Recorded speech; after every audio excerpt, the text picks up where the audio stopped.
So Hootbooks is a digital media app that focuses on, I want to say books, but really it's media. It's interactive, it has different ways of learning, so as you go through the book you can learn about new words from it being highlighted, you can have the book read to you. One of the things that parents can really be excited about is the fact that diversity will be paramount. We strive to represent potentially underserved groups, and that's a goal of ours with these books. We want anyone to be able to open the app and really find representation of themselves. Many of the characters are children, and there's a reason for that, because this is for children. When they see that, I think they're going to be excited.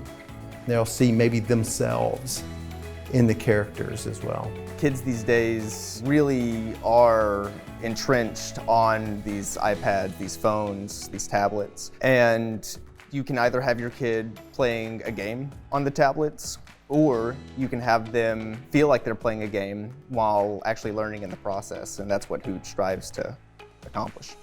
Hoot is incredibly easy to use. You download the app, open it up, you create your account on the screen, and then once you enter into that, you have full access to the entire library where you can read, take quizzes, and you can even add profiles for each kid of yours that's going to be using it. So each profile is tracked accordingly. It's really taking what used to be paper and ink and putting it into the modern age of what a book could and should be.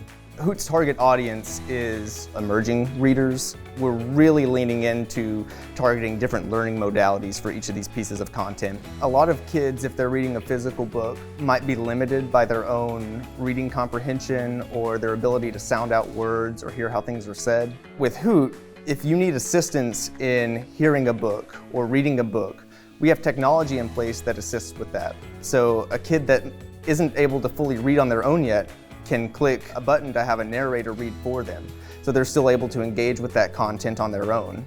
Or you can have a parent read with you and then ask questions at the end about the content. If you are a strong reader, we have ways that you can click on text and then gain more insight about different words that can be used in other types of contexts. Hootbooks will ignite a love for reading in children by the very fact that the content will sometimes be about struggles, their own lives. We'll have books about allowing your feelings to show, about dyslexia, autism spectrum disorder. I am a professor in education, and I teach people to work with students, to help students who were just like me, who had trouble reading. When I look at these books and I realize, wow, where were these books when I was a kid? I'd like to see all of the content just naturally progress and expand into all parts of technology so that the content can be accessible to anyone from anywhere. I'd like to see millions of kids able to use it and just learn something from it that may affect them their entire life. When you read a story of a child who is going through some of the things that you're going through, then wow, that's exciting. And that will be the thing that will keep people coming back.